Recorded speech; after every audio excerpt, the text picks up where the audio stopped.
Bandeirantes 7:2.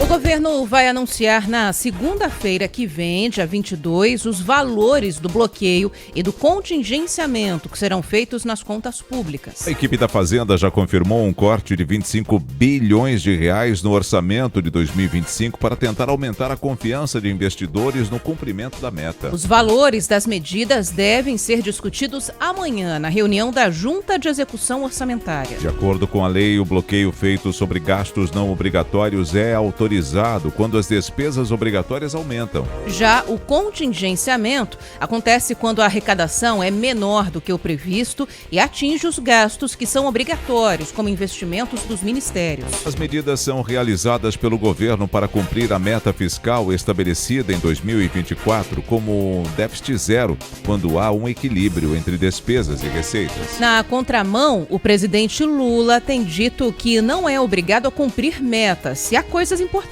para fazer. Em conversa com jornalistas, o ministro da Fazenda, Fernando Haddad, explicou as medidas. Você entrega o orçamento dia 31 de agosto para o Congresso, mas a elaboração do orçamento leva 60 dias dentro do Executivo.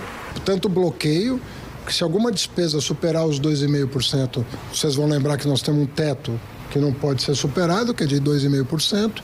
Esse trabalho está sendo feito para verificar Previdência, BPC, o que vai precisar. O que passar dos 2,5% tem que haver contrapartida de bloqueio e contingenciamento no caso de receita. Dia 22, nós temos que divulgar o relatório fiscal bimestral. E aí nós vamos ter que definir quanto de bloqueio e quanto de contingenciamento. Integrante da Comissão de Assuntos Econômicos do Senado, o senador Isalci Lucas, do PL, cobrou o compromisso do governo com as contas públicas. Tem que começar a cortar, até para dar o exemplo. Nós não podemos, a cada momento, aumentar imposto para manter uma máquina ineficiente.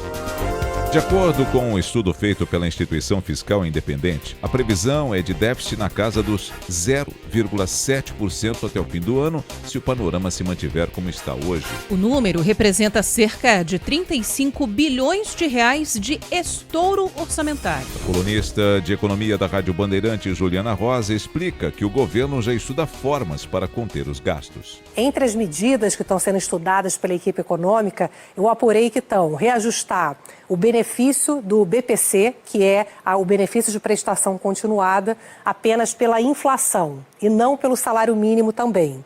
E também mudar regras de repasse para a saúde e educação, que são as chamadas vinculações. São medidas que, na prática, não vão significar corte, mas um crescimento mais devagar dos gastos. Isso já ajudaria bastante no equilíbrio das contas públicas e no bom humor aí do mercado financeiro com a economia brasileira. Ontem, Fernando Haddad também afirmou que o Ministério da Fazenda pode elevar a projeção do PIB do Brasil para esse ano.